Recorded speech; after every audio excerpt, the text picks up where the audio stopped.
Ao abraçar o meu querido amigo Dom Fábio, que seguidamente participa aqui com comentários no Cartas Proféticas, sobretudo nas reflexões do Evangelho, mas também em outros programas que temos quase diariamente nesses encontros com vocês. Eu saúdo a todas vocês e a todos vocês, incluindo aí todos os bispos, bispas, realmente cristãos e cristãs comprometidas com Jesus de Nazaré, mas também os nossos irmãos de axés, de umbandas, todas as matrizes afrodescendentes, como também de outros irmãos de boa vontade, irmãs de boa vontade, judeus, judias, islâmicos, islâmicas, que lutam pela paz no mundo, em particular na Palestina. O Evangelho para este último domingo da Quaresma de 2024 é o de São João, no conhecidíssimo trecho, capítulo 3, do versículo 14 ao versículo 21, que lerei com vocês de agora em diante. Logo após a vinheta, refletiremos juntos sobre esse Evangelho, em nome do Pai, e do Filho, e do Espírito Santo. Amém. Do mesmo modo como Moisés levantou a serpente no deserto, assim é necessário que o Filho do Homem seja levantado, para que todos os que nele crerem tenham a vida eterna. Pois Deus amou tanto o mundo que deu seu Filho unigênito,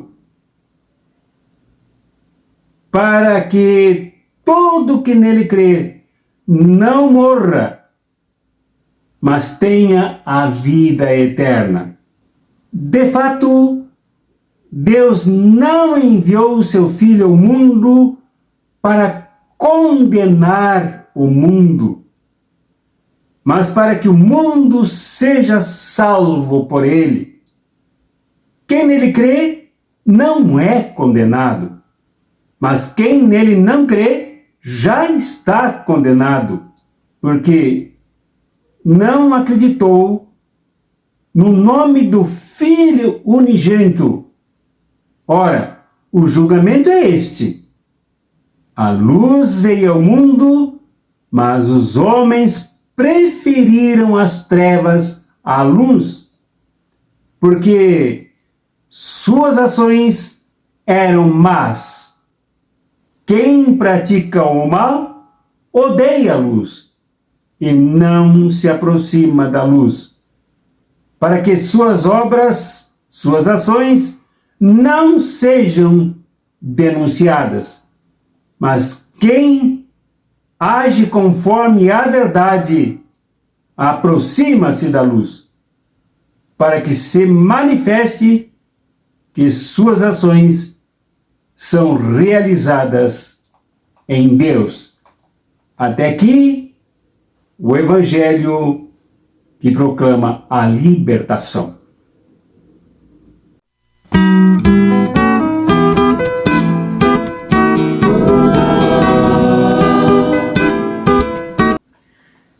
Este é um trecho conhecidíssimo do Evangelho. A grande pergunta é: se este trecho aqui é parte de um diálogo que Jesus teve com Nicodemos, um nobre fariseu de Jerusalém, um membro do Sinédrio da Judéia, quer dizer, um senador, um doutor, como Jesus o define em momentos anteriores a esse trecho aqui. O que faz conversando com Jesus? Por que Jesus gasta tantas horas com um homem desse quilate que, no entanto, procurou Jesus à noite para não ser visto por ninguém, como que se escondendo, se amparando em esconderijos para não ser visto por ninguém? Esta não é uma pergunta totalmente respondida aqui em São João. Talvez nem seja esta a grande pergunta. O fato é que este diálogo aqui entre Jesus e o Nicas, o vitorioso, Nicas quer dizer vitorioso, vitorioso do povo, Nicodemos, demos povo no grego. Esta conversa com Nicas é uma conversa que se dá entre Jesus aberto, Jesus inclusivo, Jesus que abraça o outro, mesmo que ele participe de um setor da sociedade que persegue Jesus. Ele, no entanto, um homem bom, que não se encontrou com Jesus somente nesta vez, mas esta foi a mais marcante. E porque o Evangelho de João, que foi publicado aí no final do ano 100, início do segundo século da fé cristã, procurava responder muitas questões. Uma delas exatamente era a que o judaísmo levantava, sobre a dúvida se Jesus de fato era Deus, se de fato ele era filho de Deus. E a outra dúvida era a grega, de que para alcançar a Deus, se não era necessário o maior número de conhecimento possível, um conhecimento acumulado, profundo, filosófico, a gnose. Os gnosticistas eram parte do movimento do gnosticismo que procurava conhecer a Deus pelo intelecto, por explicações racionais. Voltando ao judaísmo, este era uma corrente que procurava julgar a humanidade ao fim e fora da história, de forma absolutamente violenta e punitiva sobre os pecadores, visto que este segmento se transformou no tempo de Jesus numa religião, no tempo de Jesus e depois da publicação do Evangelho de João, numa religião de obrigações, de legalismos, de obediência opressiva a um Deus amarrado a formulações e a princípios morais. Então, por isso, esse diálogo importante, fundamental, talvez um dos mais importantes entre Jesus, esse que ocorreu com Nicodemos. Porque aqui Jesus afirma que o caminho para chegar a Deus não é nenhum dos dois, nem o do legalismo, nem o do gnosticismo. Dos gnósticos que queriam conhecer a Deus pela razão. Pelo contrário, o caminho a Deus não era outro senão de Deus para a humanidade. A primeira carta de João se reafirma isso. E Deus amou primeiro o mundo. É o que se vê aqui. Deus amou o mundo de tal modo, de tal monta, de tal forma. E este amou ao mundo usa na língua grega original a palavra amor originária descendente derivada da palavra ágape, que é um amor absolutamente incondicional. Não é um amor reduzido à amizade como Filon, amor aos amigos. Nem mesmo o amor eros, reduzido à sexualidade, à pulsão sexual, às pessoas que se ama desta forma. Nem mesmo o amor filantrópico, aquele que se dá nos momentos de dificuldades dos amigos. Mas o amor ágape, agapon, agape, que é este tão grande, tão imenso, tão inclusivo, tão gigantesco, que ainda produz senso de coletividade nas pessoas amadas. Deus amou o mundo a partir desta força grandiosa que o levava a perceber que esse amor para salvar a humanidade seria assim ou não teria mais saída para a espécie humana e para o próprio universo, visto que a palavra mundo aqui também tem o sentido do universo, cosmos. Deus amou ao mundo. Esse amor, então, coloca na linha de frente o próprio Deus como seu filho, Jesus. A trincheira é ocupada por Jesus. Sem armas, sem violência, sem ódio, sem exclusões, sem discriminações, sem pisar nos outros. Pelo contrário, como veremos daqui a pouquinho, em promoção das pessoas, promoção do outro. Amou o mundo, e esse mundo tem dois sentidos. Um sentido de mundo que é exatamente o contrário disso que Deus é na sua natureza de amor, de ágape, de entrega, de despojamento de tudo o que é em favor da humanidade.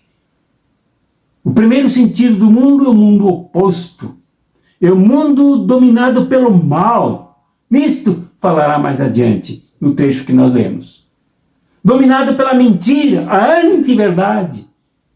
Dominado pelas trevas, a anti-luz, que é a origem de todas as maldades absolutas e monstruosas do ser humano. Mesmo assim, Deus ama este mundo, as pessoas que vivem neste mundo, esse mundo que é o portador da cruz, esse mundo que é o detentor da força de crucificar, este mundo que é o industrializador dos exércitos que matam através da cruz, este mundo que impiedosamente impulsiona as maretas contra os pulsos e mãos dos crucificados, entre os quais o próprio Jesus. Esse é o mundo, esse mundo só sabe fazer principalmente isto. No entanto, Deus amou esse mundo, esse amor no passado, quer dizer, amor desde sua origem, desde sempre. E agora, esse amor ainda transcende muito mais no seu próprio Filho Jesus. E o segundo sentido de mundo aqui é o mundo humano, é a humanidade. Principalmente a humanidade maltratada pelo primeiro sentido do mundo, a humanidade espizinhada, a humanidade descarnada, a humanidade ferida, chagada, marginalizada, discriminada, expulsa a pontapés, seja por quais razões forem, pela lepra, pela cegueira, pela velhice, por ser mulher, por ser crianças, por ser jovens, por ser mundo humano tão desumanamente maltratado pelo mundo que odeia, mundo das trevas, mundo do mal. Este Deus ama ainda mais o mundo completamente despido de coração. O mundo da humanidade. É o mundo com quem Jesus encontrará e onde Jesus encontrará as pessoas que ele libertará, que ele salvará. Foi para esse mundo, para esses dois mundos. O mundo de Pilatos, que julga na calada da noite, o mundo da religião dos rabinos, que se juntam com os sumos sacerdotes, com os soldados do templo, para caluniar Jesus, para encaminhá-lo ao julgamento, para condená-lo, para matá-lo. Neste mundo de tanta gente crucificada, Jesus é o enviado do Pai. É para ele, dentro dele, que o Pai o envia. Não porque o Pai não ama o seu filho. O seu filho é o primeiro amado. É o detentor do amor do Pai. Por isso ele radicaliza este amor por esse outro sentido de mundo, o mundo machucado, amarretadas pelo mundo dos opressores. O primeiro sentido que vimos aqui. E ele veio não para condenar. Esse mundo já é condenado, principalmente o mundo dos humanos. Jesus é filho da humanidade. Esse filho do homem também tem o significado de filho da humanidade. E ele é julgado pelo outro mundo dos que se acham divinos, superiores, poderosos. E aqui dentro deste mundo massacrado, Jesus é enviado não para julgar. O julgamento, a condenação, sempre vem marcados de vários títulos, de várias marcas. Pecadores, maus, ladrões, salteadores, prostitutas, leprosos, cegos, surdos. Enfim, este é um mundo habitado por aqueles que já são condenados pelo mundo no primeiro sentido que Deus ama, mas totalmente feito de ódio para julgar e condenar os que são massacrados. Este mundo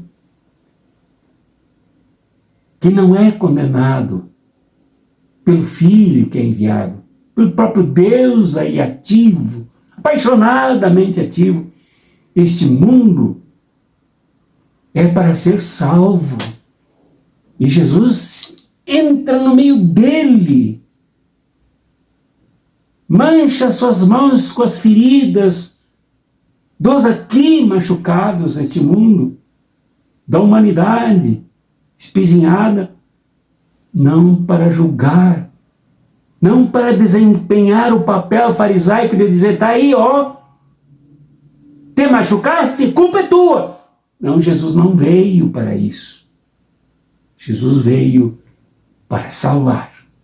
E a palavra salvação também aqui é soter, para curar. E a cura está nas mãos das pessoas que o aceitam, que o acolhem. Na palavra crer. Quem crer, quem aderir, quem abraçar esse mundo, se salva. E crer é se levantar, é se soerguer, é se colocar de pé, é assumir a dignidade compartilhada por Deus que mandou o seu Filho, que enviou o seu Filho, amando de tal modo este mundo, de tal maneira, que o enviou para nós. Creio, sinceramente, meu irmão e minha irmã, que se somos seguidores de Jesus, isto é, somos essas pessoas de fé, que cremos, isto é, que abraçamos, que seguimos Jesus, não como oportunismo para que Ele nos proteja, para que Ele quebre os nossos galhos, para que Ele nos ajude na mesma sociedade capitalista, nos mantermos na corda bamba, aí, na travessia que fazemos entre o nascimento e a morte da melhor forma possível. Não, não é para isso. Somos chamados a crer para nos comprometermos com esse mesmo Jesus, o rosto do Pai, as pernas do Pai, os braços do Pai, a voz do Pai. Jesus mesmo disse: quem me vê a mim, vê o Pai, quem vê o Pai, me vê a mim. Transitando pelas terras mais machucadas hoje no meio da humanidade, que é na Palestina, para mostrar o quanto Deus ama a humanidade. E esta é a nossa tarefa. E dialogarmos como Ele fez com Nicodemos, para explicar, para conviver, para compartilhar o agapom, o amor que Deus teve pela humanidade e pelo mundo, com Ele também. Com o diferente também. Sem que a diferença significasse absolutamente nada. Então, meu irmão, minha irmã, se cremos nesse Jesus, sem nos preocuparmos muito com tanta explicação, com tantas definições, com conceitos clássicos de teologia e de filosofia, mas de aderirmos a esse projeto do Jesus que vem, mesmo que hajam julgamentos, e Ele foi vítima dos julgamentos, mesmo que hajam as cruzes, e Ele foi alvo da cruz, mesmo que sejamos vítimas de traições, Ele foi alvo do traidor. Mesmo que sejamos atropelados pelo Estado que massacra, que ocupa militarmente, que sangra, que pisa, que expulsa, Ele também foi vítima disto. Nós somos chamados a esta fé que nos coloca numa caminhada tão forte, tão vigorosa, que nos faz dignos de andarmos, de vivermos. Vivemos na luz e não nas trevas. Vivemos no bem e não no mal.